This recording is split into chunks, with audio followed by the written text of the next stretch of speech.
Así como tú, somos muchos los que estamos en acción para disminuir nuestra huella ecológica y cuidar nuestro planeta. Juntos podemos hacer más. Juntos hacemos más.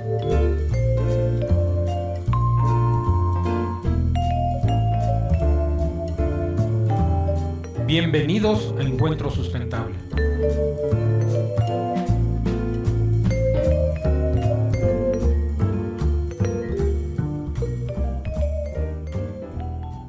¿Qué tal? Muy buenos días. Deseando se encuentren muy bien. Les damos la bienvenida a un programa más de Encuentro Sustentable. Claro, no sin antes agradecer a nuestra casa Promoesterio, a nuestro patrocinador Ring Central, los expertazos del boxeo en la Central de Abastos de la Ciudad de México. Y bueno, pues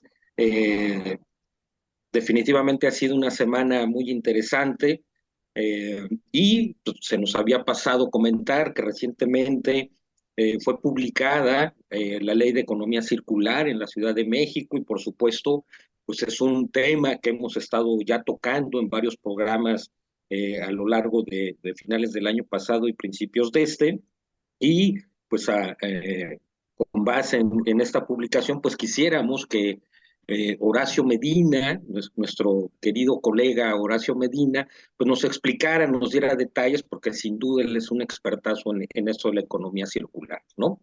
No sin antes, por supuesto, dar la oportunidad, como cada sábado, que Clau nos comparta algún pensamiento, alguna reflexión o alguna lectura. Así que muy buenos días, colegas. Adelante, querida Clau. Pues muy buenos días a todos, ahí los que están en su casa.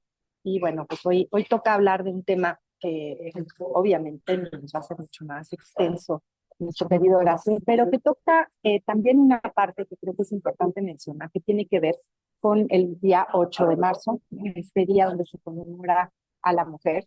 Yo todavía quisiera invitar a que esta polarización en donde nada más sea el día de la mujer o el día del hombre y demás, nos va generando un distanciamiento cada mayor. Ojo, no estoy diciendo que no hay una necesidad de colocar afuera pues la injusticia, la segregación, las desigualdades, etcétera, etcétera. Pero sí veo que cada vez más se va generando como una polarización entre hombres y mujeres, como si esto fuera un pleito que tendría que continuar, y yo creo que estamos en muy buena época de empezar a ver cómo equilibramos esa energía para entrarle con todo a lo que viene, que va mucho más allá de si somos hombres o mujeres, que tiene que ver con la preservación de la vida en un planeta. Fíjense, muy curioso, porque me encontré un documento de la CEPAL que habla acerca de por qué el desarrollo sostenible va a depender de las mujeres. Y me llamó la atención y se los quiero poner aquí hablando un poco acerca del 8 de marzo, que dice lo siguiente, ¿no? Las mujeres desempeñan un papel fundamental en la gestión, en la conservación, explotación y aprovechamiento de los recursos naturales como consumidoras y educadoras, a pesar de contar con serias limitaciones para su acceso y control. Las mujeres rurales son las principales productoras agrícolas, por ello son imprescindibles para sostener la seguridad alimentaria de los países. También son las que trabajan más y ganan menos. 38% no tienen ingresos propios. En América Latina, las mujeres poseen el 20% de la tierra. Los datos demuestran que de tener el mismo acceso que los hombres, la producción agrícola aumentaría considerablemente. El trabajo no remunerado de autoconsumo lo realizan generalmente las mujeres, especialmente la recolección de leña y acarreo de agua. En el Ecuador y Guatemala, el 61% y el 43% de las mujeres ocupadas en las áreas rurales se dedican a la producción de autoconsumo, comparado con el 47% y 31% de los hombres. A pesar que los desastres naturales refuerzan y aumentan la desigualdad de géneros, las contribuciones potenciales de las mujeres a la reducción de riesgo y liderazgo femenino para enfrentar los desastres son frecuentemente ignorados. Creo que es interesante esto que viene después, porque dice cómo se puede construir el desarrollo sostenible igualitario, que después ya con toda lo que se ha propuesto ahora en la ley en México, pues vamos a tocar, ¿no? Porque aquí en este programa lo que buscamos es ver cómo podemos encontrar un lenguaje que permita que haya una equidad, ¿no? No que se vaya o que se polarice un lado hacia otro. Y dice lo siguiente: Se debe modificar el paradigma con el que se analiza el desarrollo y la valoración de Productos Interno Bruto. La agenda de género y la de medio ambiente plantean que el PIB no captura la complejidad de los procesos productivos y de las relaciones sociales, tanto desde el punto de vista del impacto ambiental como del trabajo no remunerado de las mujeres, ¿no? Habla acerca de acordar un pacto global que solidarice con las generaciones venideras, lo que sumando al proceso de transición demográfica ubique de manera estratégica las problemáticas que afectan particularmente a las mujeres, como las necesidades de cuidado. Ello requiere mejorar integralmente la inserción femenina en el empleo y generar políticas públicas de cuidado que permitan a las mujeres mayor autonomía y económica. Bueno, este documento, si tienen ganas, se los voy a pasar a poner, ¿no? Es un documento que sacó la CEPAL, una organización de las Naciones Unidas, que toca precisamente el tema de las mujeres y el medio ambiente. Esto tocando lo que se nos dio ahora el día 8 como en recuerdo de todas estas desigualdades y que desde luego es importante mencionar, pero también ir generando poco a poco una manera de ir equilibrando esta energía que en su polarización lo único que genera es y un descuido absoluto hacia el medio ambiente cuando toda la mirada está puesta solamente en una agenda. No sé, Horacio, si esto abre pie para lo que nos vas a hablar el día de hoy, y además hoy nos toca entrevistarnos. ¿No te oímos? Digo, si le quitas. Ay, el mute. Ese mute. Pues, ¿qué te digo, Clau? La verdad es que desde mi trinchera profesional, que en gran medida ha estado ligada al desarrollo agrícola y agropecuario, al desarrollo de huertos urbanos, al impulso a la producción de alimentos. Bueno, pues el tema está súper ligado a las mujeres como líderes en este rubro, ¿no? O lideresas en este caso, y su trabajo es indispensable, por ejemplo, para la producción de alimentos, ¿no?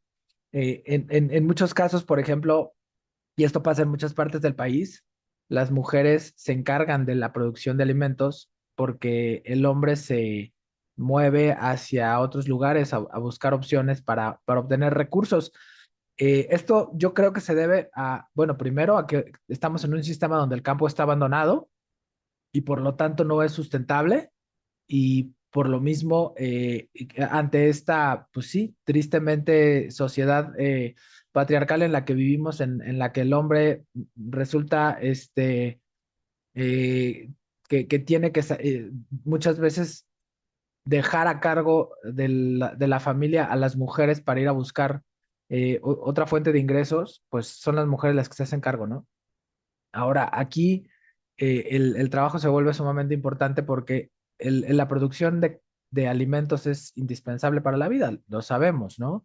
El hecho es que yo sí considero que estamos ante una oportunidad, digamos, única en la historia de finalmente poder eh, nivelar esa balanza entre las acciones o las actividades que se desarrollan y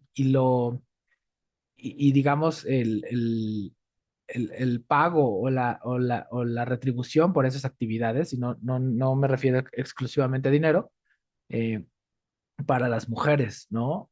Que haya esta igualdad en ese sentido, que haya esta pues tan buscada equidad de género. Creo que es bien importante eso. Me parece que tendríamos que estar transitando hacia allá. Sabemos que, bueno, el pasado miércoles fue 8 de marzo y que fue Día de la Mujer. La razón por la cual no hicimos un programa dedicado a esto, pues fue porque hace unas semanas invitamos a Osiris y dedicamos el programa entero al Día de la Mujer y la Niña en la Ciencia. Entonces, pues de repente quisimos como no volver a tocar ese tema, dado que lo tocamos ampliamente cuando platicamos con nuestra querida Osiris. Pero me parece importantísimo que hagamos este reconocimiento, que pensemos en cómo a mí me toca ser hombre, ¿no? Pero cómo el hombre puede a través de sus acciones nivelar o ayudar a nivelar la balanza, y cómo también puede y debe o debería respetar los espacios de expresión de las mujeres. Fíjate que ayer, por ejemplo, estaba viendo en Twitter y en algunas redes sociales que había un debate interesante sobre por qué los hombres deberían o no ir a las marchas y actividades del 8 de marzo, ¿no? Y muchos hombres decían, pues es que mi hermana fue violentada, ¿no? Mi mamá fue violentada. Y muchas mujeres escuchaba en sus réplicas, sí, pero en este momento o en al menos un día al año, lo que nos gustaría a muchas de nosotras es ser nosotras las visibles, no la representación de un hombre en una manifestación de mujeres, aunque su causa sea justa, ¿no? Entonces, bueno, es un debate bien interesante. Yo podría emitir una opinión, pues, que cada quien podría emitir, pero generalmente cuando me dicen 8 de marzo, lo único que digo es mejor me quedo calladito porque pues no soy mujer y creo que mi opinión hoy en particular, mi opinión no es de interés, pero creo que lo único que te podría decir reiterando es que como hombres tenemos que empezar a generar acciones para que la balanza se nivele, porque evidentemente todavía hay un desbalance sumamente importante, ¿no? Y eso pues también es parte de un proceso ligado a ciclos, perdón. Sí, no, quería mencionar algo. Fíjate que Velasco Piña, que murió creo que el año pasado, en el libro de Regina y en alguna entrevista que le hice alguna vez, eh, él me decía que iba a ser tiempo de que después de todo este dolor que efectivamente ha sido siglos que ha cargado las mujeres durante mucho tiempo, ahora venía una época donde las mujeres teníamos que empezar a encontrar, después de haber manifestado, después de haber dicho, después de haber pedido justicia, que rara vez se lleva a cabo, demás, empezar a invitar como mujeres al sexo masculino para poder integrar, que yo creo que finalmente nos toca a nosotros como esta generación ver cómo vamos a integrarnos, de tal forma que se generen estos espacios equitativos, ¿no? Que efectivamente, qué bueno que haya un día para las mujeres, pero también debería haberlos para los hombres. En el mundo hay millones de hombres violentados. También, a lo mejor son más o menos, o si pues nos ponemos a ver, sería una discusión interna, pero lo importante es ver que esto no atañe solamente a un género, creo yo, esa es mi opinión. Hay más mujeres, por supuesto, hay una desigualdad enorme que hay que encontrar, pero también tenemos ahora la posibilidad de entrar más en un espacio restaurativo, porque además es lo que nos toca. Si no tenemos una mirada en esto, la parte del medio ambiente queda en un tercer lugar, ¿no? Estamos solamente poniendo toda la atención hacia una parte que tiene que ver con el ser humano y el medio ambiente se descuida. Y hoy por hoy, lo que nos atañe es que en los siguientes 30 años vamos a enfrentar a una situación donde ya no va a importar si a las mujeres se los violentaron, a los hombres no, porque el problema va a ser el hambre, ¿no? Eso es lo que yo opino. Me pueden agarrar a jitomatazos, o sea, y soy mujer y me ha tocado vivir situaciones de violencia de género terribles en mi familia, en compañeras, o sea, yo estoy en contra de la violencia per se, no solamente en contra de las violencias por las mujeres, sino también a los hombres, a los niños, a los ancianos. O sea, yo tengo esa mirada, ¿no? Mucho más incluyente en ese sentido, sin quitar, vuelvo y repito, porque no creo que se vaya a malinterpretar, ¿no? Que repudio cualquier tipo de violencia hacia las mujeres, hacia los hombres, hacia cualquiera, ¿no? Lo quiero dejar claro y creo que esto ya le da entrada a este documento que nos hiciste favor de mandar, Horacio, y que, bueno, no sé, Arturo, qué preguntas tengas, tú que eres el biólogo y yo estoy ahora así como así de...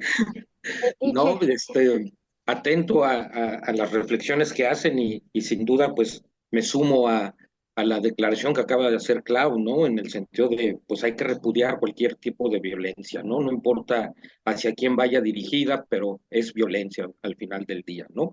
Y bueno, retomando un poco el tema de economía circular y siempre se ha planteado la necesidad, ¿no? De tratar de analizar las consecuencias de valorizar las cosas o asignarles un valor, analizar desde un concepto fuera de la economía la posibilidad de revertir el daño. Sin embargo, desde la propia óptica de la economía, pues han surgido corrientes de pensamiento e iniciativas muy importantes como esta, ¿no? De integrar bienes y servicios en un segundo, en un tercer ciclo de utilidad y en ese sentido, bueno, pues disminuir los efectos que puedan tener en el ambiente, ¿no?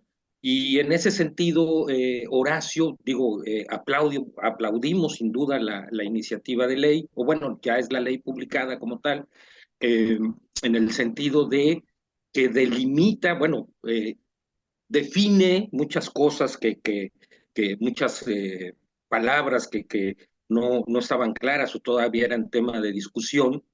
Y, y hay algo en particular que me llama la atención de esta ley, por supuesto que define los criterios de circularidad, ¿no? Acerca de los bienes y servicios que puedan estar incluidos en esta ley, ¿no?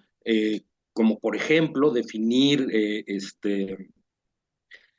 qué, en qué nivel de circularidad pueda estar algún bien. Toca el tema, por ejemplo, del desperdicio de alimentos en los mercados de la Ciudad de México, ¿no? Un alto porcentaje de cosas que se tiran. Entonces, en ese sentido, no sé si pudieras hacer una aproximación, Horacio, acerca de estos criterios de circularidad, ¿no? Para que la gente pues, entienda, ¿no? Qué es lo que realmente está tratando de alcanzar esta ley y que no es pues algo nada más etéreo allá arriba, ¿no? Sino hay que llevarlo a la práctica, pues, ¿no? Entonces, en ese sentido, pues te agradeceríamos empezar por ahí, Horacio. Sí, claro que sí, sí, sí, por supuesto, Arturo.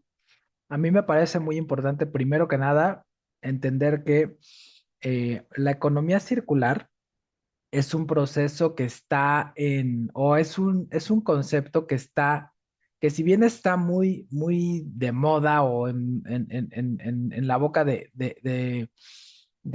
muchos y de muchas personas, en términos generales, pues es algo que en realidad surge como a partir de una, de una idea que no haya, que no tiene, eh, digamos, nada nuevo, ¿no? Vamos a partir de ahí. Al contrario, ¿no? La economía circular creo que busca justamente el recuperar estas acciones o esta forma de vida en la que de alguna manera, digo, voy a irme mucho, mucho, muy, muy, digamos, a un lugar utópico.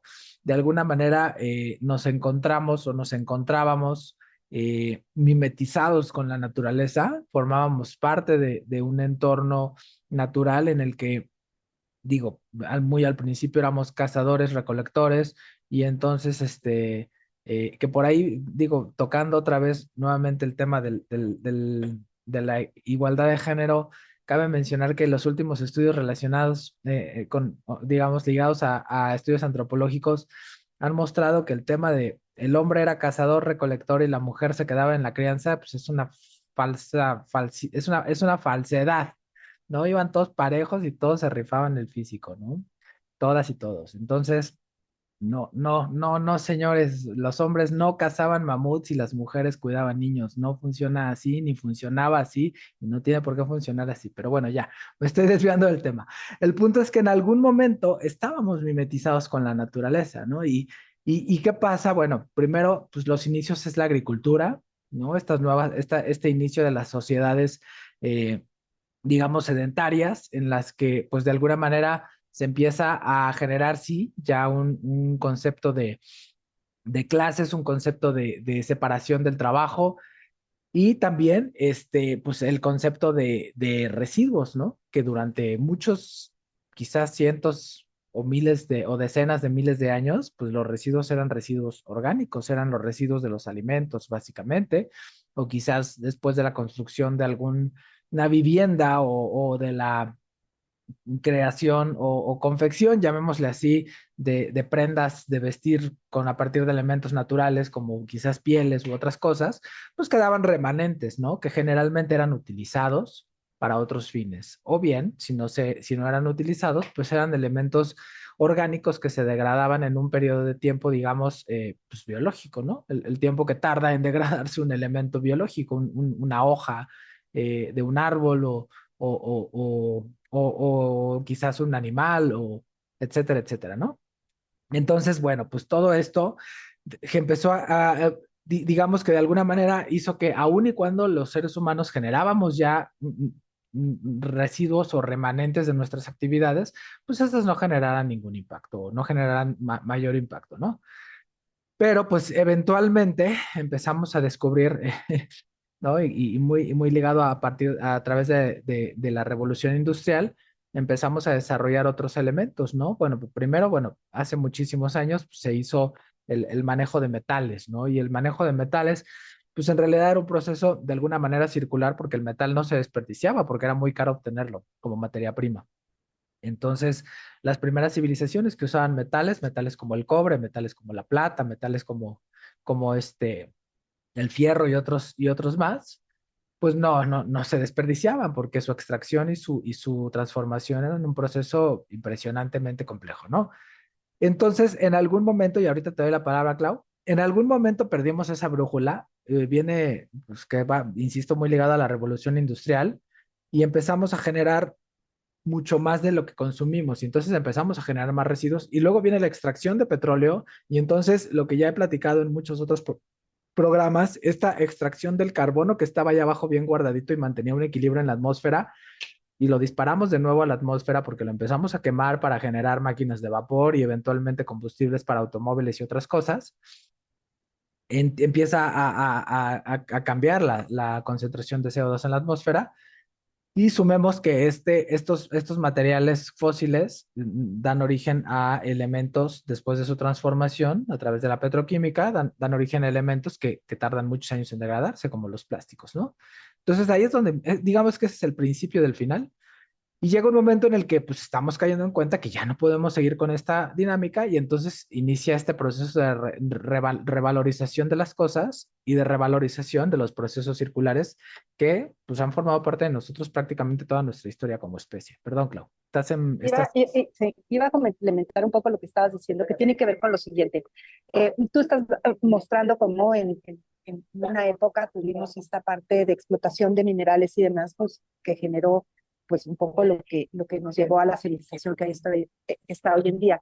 El otro día había un debate sobre esto que decía que finalmente ahí fue cuando empezó la degradación del medio ambiente. El momento en que el hombre descubre el metal, ¿no?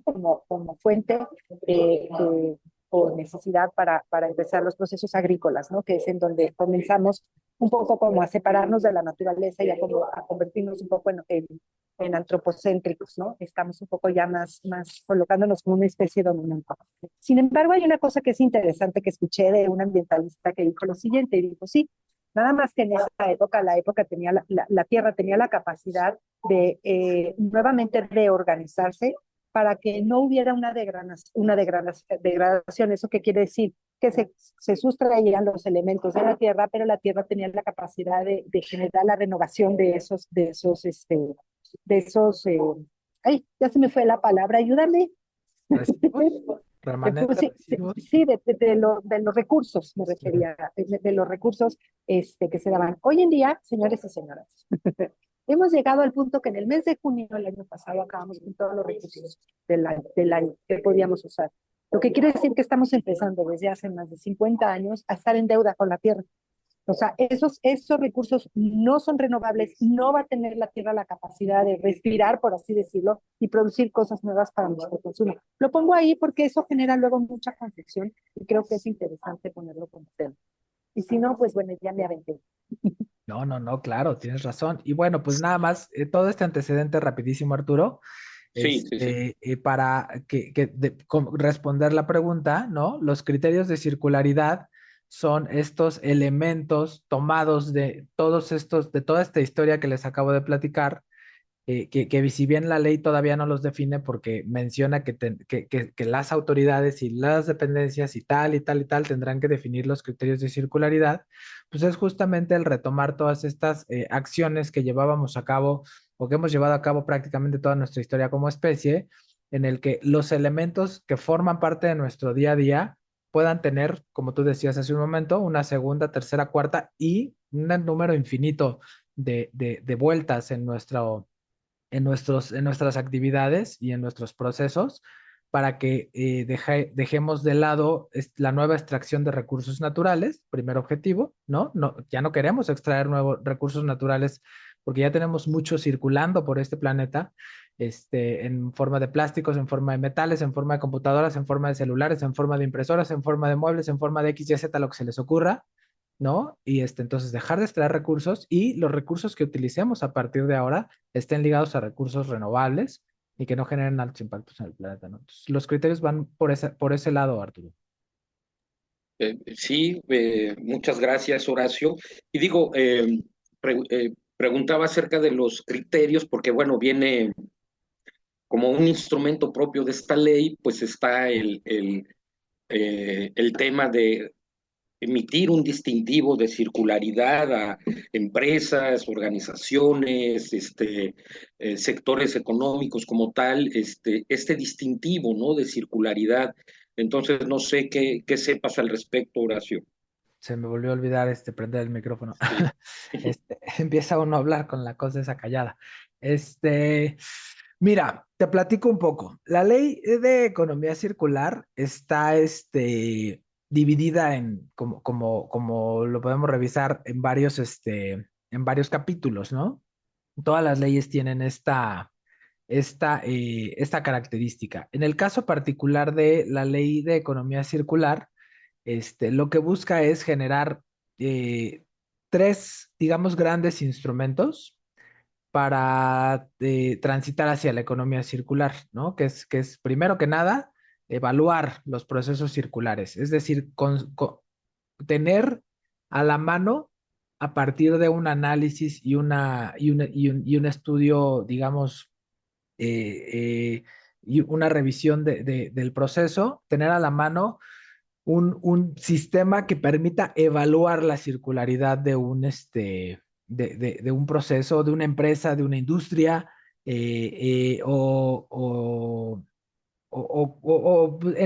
incluso se habla de estas empresas interesadas, pues es un distintivo voluntario, ¿no? Digo, perdón, es una evaluación voluntaria. Y la intención justamente es que esta evaluación permita a las empresas y tener un distintivo. Es decir, que si yo soy una empresa, vamos, es un poco, está ligado, por ejemplo, un poco a cómo se han manejado, por ejemplo, las ISO, ¿no? Las normas, las ISO, que son normas internacionales de estándares de calidad, que pueden ser de calidad ambiental, de calidad en sistemas, de calidad de desarrollo tecnológico, etcétera, etcétera. Las ISO, hay muchísimas ISO, ¿no? O, por ejemplo, hay un distintivo, por ejemplo, de empresas socialmente responsables, ¿no? Y hay un distintivo a nivel internacional. Hay algunos, pues, pero hay un distintivo particularmente importante a nivel internacional, impulsado pues, entre otros, por la Ellen MacArthur Foundation, que es como la base o digamos, la organización más importante en términos de economía circular, que justo da un sello, una especie de reconocimiento como industria o empresa circular. Hay otra internacional que se llama Cradle to Cradle. Cradle es cuna, o sea, de la cuna a la cuna, que surge también con este objetivo de buscar que las industrias, las empresas se acerquen a criterios de circularidad. Cada una de estas, cada uno de estos distintivos de circularidad tiene ciertas reglas. ¿Qué busca la ley de economía circular de la Ciudad de México? Poner unas reglas, que son estos criterios de circularidad, ¿no? Entonces ya, mis criterios de circularidad son 1, 2, 3, 4, 5 y así hasta el 15. Ahora, esos criterios de circularidad van a estar, digamos, de alguna manera, van a tener una cierta categoría, un cierto nivel, ¿no? Del 1 al 10, por decirte así, ¿no? Entonces, el criterio 1 cumple en 7, el criterio 2 cumple en 3, el criterio 3 cumple en 9, el criterio 4 cumple en 5, etcétera, etcétera, etcétera. Y a partir de estos criterios de circularidad, de evaluar estos criterios de circularidad, cabe mencionar que lo estoy diciendo de una manera muy simple, no va a ser tan sencillo, evidentemente, se va a poder decir, bueno, pues esto te alcanzó para tener un distintivo de circularidad platino, o oro, o pues, X, ¿no? y poder generar ya digamos, una red de industrias, de empresas que estén ligadas a criterios de circularidad y que hayan sido avaladas por la Secretaría. El objetivo final, pues como casi siempre, es primero que cada vez se sumen más empresas, más industrias, y que estas empresas e industrias que se sumen, pues eventualmente puedan generar redes entre ellas que permitan generar un proceso que se llama simbiosis industrial. La simbiosis, bueno, pues tú como biólogo sabes de lo que estoy hablando, pero para las personas que quizás no tengan, digamos, familiaridad con el término, pues se refiere a un proceso en el que dos especies o poblaciones de dos especies o más, no necesariamente dos, colaboran digamos, en una comunidad, es decir, buscan objetivos comunes. A veces la simbiosis puede ser mutualista, es decir, que las dos se ven beneficiadas, a veces una se ve beneficiada más que la otra, y así va funcionando, ¿no? Pero digamos que son redes de colaboración entre especies. Esa es la simbiosis básicamente. Y lo que se buscaría es que estas industrias empiecen a generar procesos de simbiosis, es decir, lo que a ti ya no te resulta útil porque es un subproducto que ya no vas a utilizar, industria a mí industria B me funciona muy bien para generar energía, para producir metano, para compostear o para tener un elemento tecnológico que me sirve para desarrollar un chip o X, etcétera, ¿no? Y ese a su vez, esta industria B a su vez genera ciertos subproductos que le sirven a la C y a la D, y a su vez C y D le sirven subproductos que le vuelven a servir a la A, y este proceso se llama simbiosis industrial. Segundo objetivo de la evaluación y de los criterios de circularidad, evaluación y distintivo de circularidad, pues es que eventualmente estas industrias busquen, primero, bueno, pues buscar apoyos o financiamientos, digamos, nacionales e internacionales para mejorar sus procesos o tener mejores ingresos a partir de una mejora de procesos, o incluso también se habla de beneficios fiscales, ¿no? Que es también muchas veces como el gobierno de alguna manera motiva a las empresas o a las industrias para que generen, digamos, que se vayan más hacia allá en términos de circularidad. Adelante, Clau. Una pregunta. ¿Esta ley de alguna manera toca la parte educativa en las escuelas? O sea, ¿esto significa que podríamos llegar a tener alguna materia dentro de las escuelas que tenga que ver con educación medioambiental? Sí, sí, sí, sí. Hay un capítulo exactamente que dice justamente, está ligado a educación y cultura. Entonces, bueno, primero como gobierno, te obliga obliga a ti, gobierno, a desarrollar programas y proyectos y políticas públicas ligadas a la comunicación, educación, cultura de la economía circular, y y sí busca que eventualmente digamos, elementos o esta cultura ligada a la economía circular, eh, pues vamos, aquí hay un detalle y tú lo sabes perfecto, Clau, y lo sabemos, bueno, las personas que hemos un poco estado metidos en desarrollo de políticas públicas o ligados a entornos de gobierno, o a temas con gobierno, la Secretaría de Educación Pública es una dependencia federal. Entonces, tendríamos que partir de eso para que la Secretaría, por ejemplo, que habría que hacer un diseño colaborativo con la Secretaría de Educación Pública para poder incorporar en los programas de estudio la cultura o la educación, o un capítulo del libro ligado a economía circular. Entonces, eso no está planteado en la ley, aunque de oídas sí está propuesto, por un lado, y por otro lado, pues también hay prepas de la Ciudad de México, ¿no? Entonces, yo creo que ahí no habría por qué tener alguna traba en relación a esto. Lo que yo sí he visto, y te lo puedo decir, es que yo he participado. Actualmente existen, que yo sepa, la Ibero León hizo un diplomado en economía circular. Una universidad en León Meridiano dio otro diplomado en economía circular. Yo fui docente, afortunadamente, tuve la oportunidad de participar en ellos, y el diplomado que yo tomé en la Universidad de Medio Ambiente, pues también es un diplomado en economía circular. eh, se está ligando, pero sí, ahí sí hay que ser bien honestos, no está incorporada en la ley una propuesta de diseño de incorporación a los planes de estudio, solamente habla de que el gobierno tendrá que llevar a cabo acciones de educación y cultura en materia de economía circular, pero se están haciendo muchos esfuerzos a nivel, digamos, de educación privada, ¿no? Y eso creo que también puede ser, pues, por un lado, una ventaja, aunque, pues, por otro lado, de manera desafortunada, pues, es más difícil que llegue a la educación pública, que es a donde buscaríamos como fortalecer más estos temas, ¿no? Es un poco lo que te podría decir, y y, y, y bueno, pues iba a hablar porque hace un rato les hablé de tres instrumentos, ¿no? Y ya hablé de dos, que son la evaluación de circularidad y el sello de circularidad, pero ¿ibas a comentar algo, Arturo, antes de pasar al tercero? No, me espero. Gracias, Horacio. Adelante.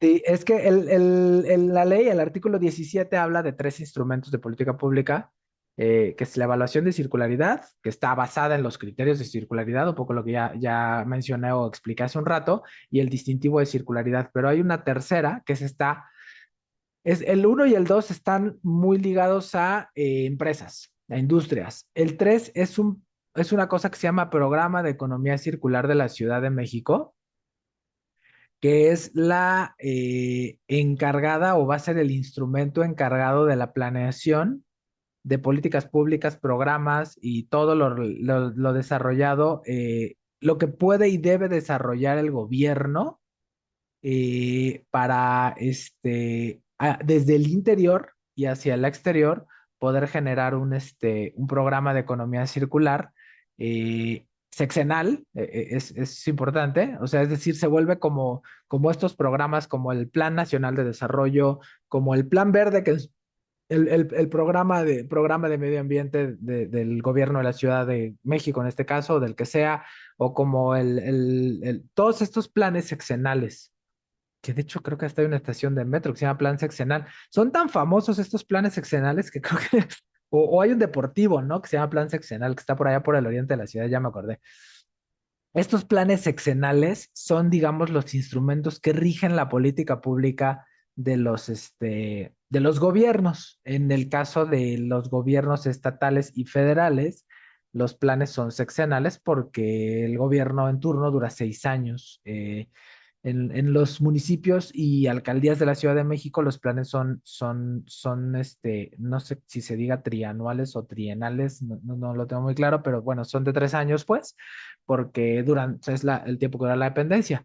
Entonces, digamos que surge este nuevo instrumento, que es el Programa de Economía Circular, y es un plan sexenal en el que nuevamente se genera una herramienta en el que a través de digamos, un sistema transversal, donde, pues ya es economía circular, déjaselo a medio ambiente y bueno, pues hay que le entre economía. Pues no, o sea, a partir de un perfil transversal, se busca generar, pues, como cualquier plan, ¿no? O estos programas sexenales, pues estos objetivos, los ejes de trabajo, las líneas de acción, y bueno, pues evidentemente y como siempre, están ligados a un seguimiento y a un monitoreo, ¿no? Entonces, ¿qué pasa en este momento? Bueno, pues que la ley se publica, que eso es un poco quizás la parte en la que pues, va a estar interesante. La ley se está publicando el 28 de febrero de 2023. A este gobierno le quedan poco menos de 2 años. Este gobierno estará saliendo en noviembre de 2024. Entonces, pues casi que te puedo decir que este primer programa general de economía circular de la Ciudad de México va a estar a cargo del próximo gobierno. A mí me gustaría pensar, aunque no lo sé, que este gobierno va a dejar, si no bien estructurado el primer plan general de economía circular, pues al menos sentar las bases para que el próximo gobierno no se eche 3 años haciéndolo, porque entonces, pues no. Esos son los tres instrumentos que marca la ley, Arturo. Sí, muchísimas gracias, Horacio. Y digo, Evidentemente resultará interesante para nuestros radioescuchas saber cómo se pueden involucrar, ¿no? Y hay un capítulo específico en esta ley recientemente publicada que habla de la responsabilidad social, ¿no? Que, pues por supuesto, invita, ¿no? A las personas a hacer un consumo responsable, informado y sostenible de productos, ¿no? Prefiriendo, por supuesto, aquellos que sean duraderos, ¿no? Reducir la generación de residuos y el desperdicio de agua y optar por esquemas de adopción de modelos de servicios y mercados de reuso e intercambio. Y en ese sentido, y tú que parte de tu experiencia fue trabajar en una alcaldía como la Álvaro Obregón, ¿no? Desde las alcaldías, que también va a ser un ámbito de competencia para la aplicación de esta ley, ¿qué opciones, ¿no? Desde de promoción desde las alcaldías se pueden hacer, tal vez convocatorias de presupuesto participativo, exigencias a la red de mercados en las alcaldías, ¿no? Que sabemos que en ese sentido, tú por dónde visualizas y da tu experiencia que la gente se pueda acercar y entrar en una red realmente de economía circular,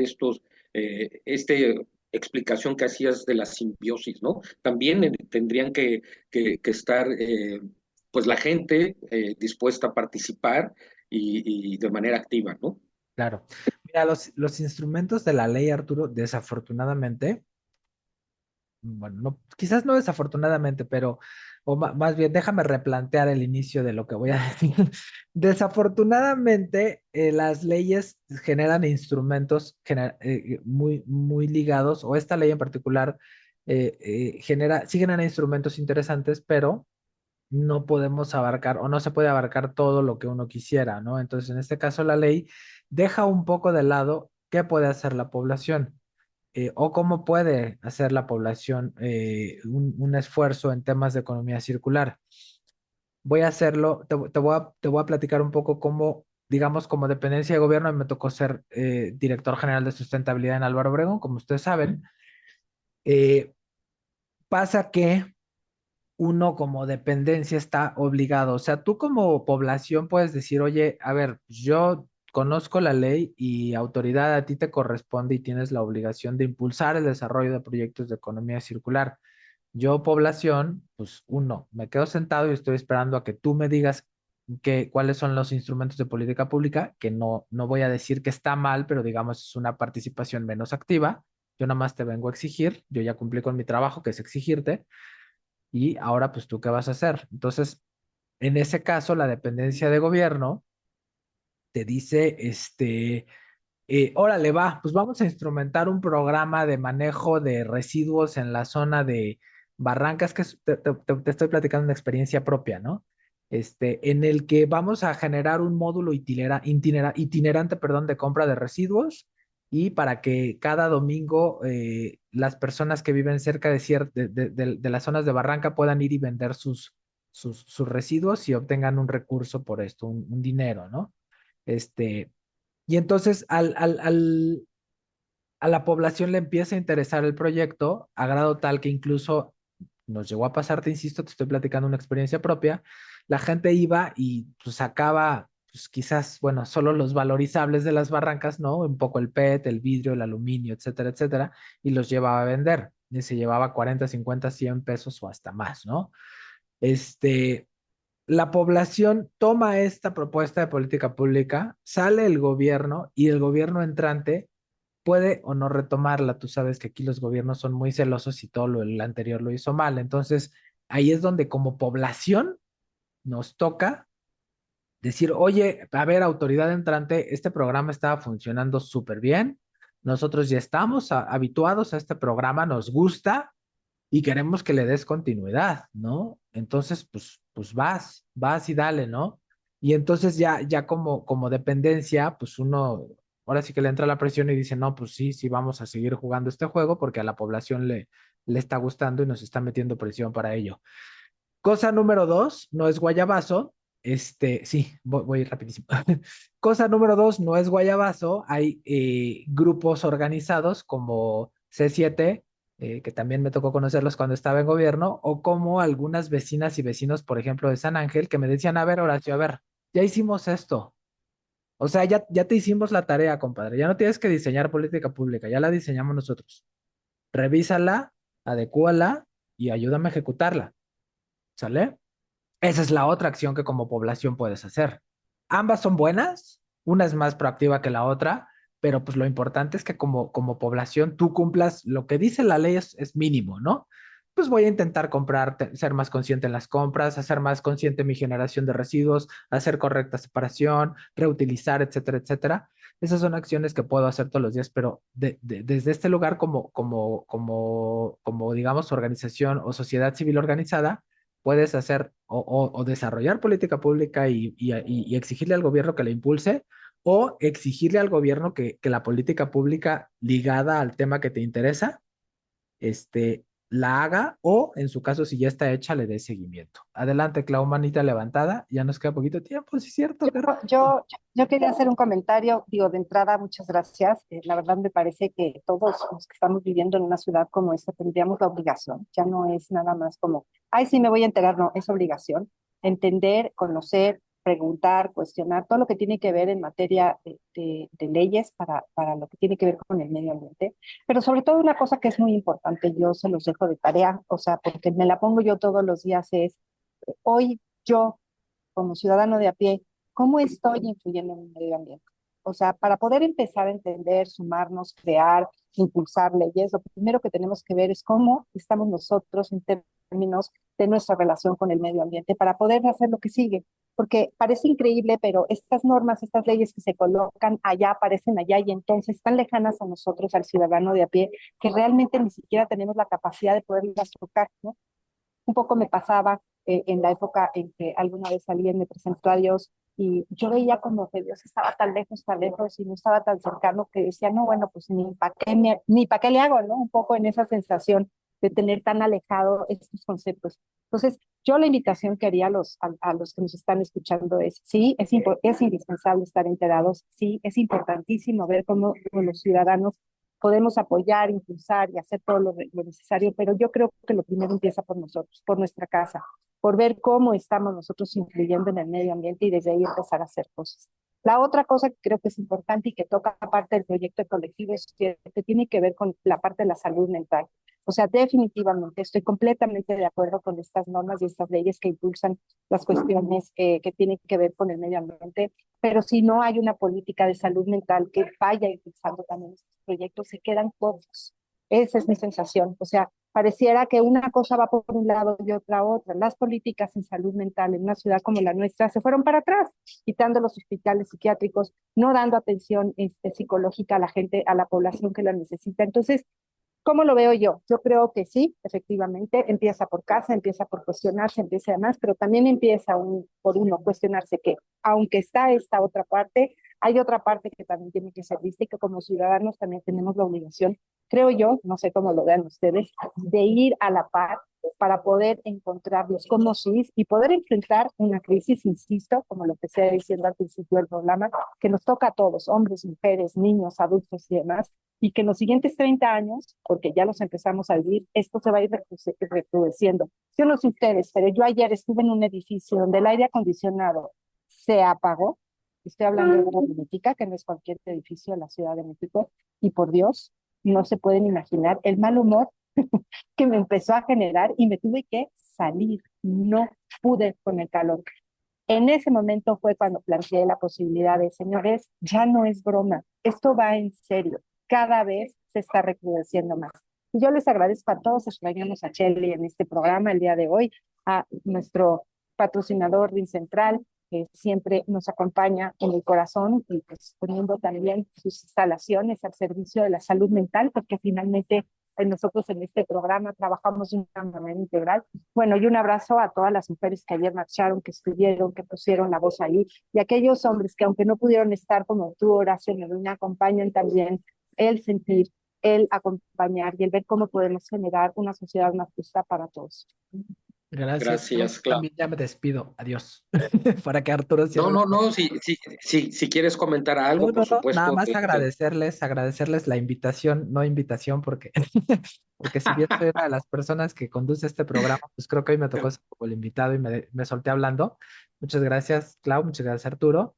Pues ya, creo que el tiempo se nos ha agotado y bueno, pues nada más, el 28 de febrero se publica en la Gaceta Oficial de la Ciudad de México la Ley de Economía Circular, échenle un ojo, ya hablamos un poco de ella, pero hay algunas otras cosas que no tocamos y que creo que sería importante dar a conocer a la población. Muchas gracias. Muchas gracias, Horacio, Clau. Por supuesto que vamos a regresar a este tema en programas subsecuentes, no lo podemos dejar así.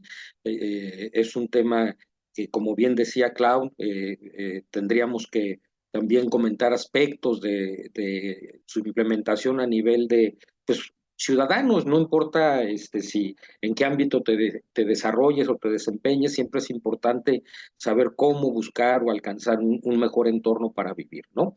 Así que bueno, pues les agradezco, que tengan un feliz sábado y un abrazo allá donde estén. Hasta luego.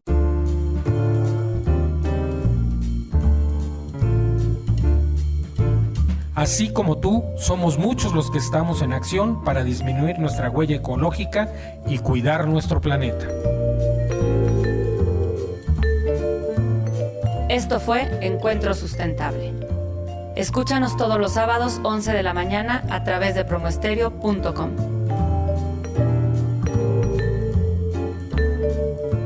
Juntos podemos hacer más. Juntos hacemos más.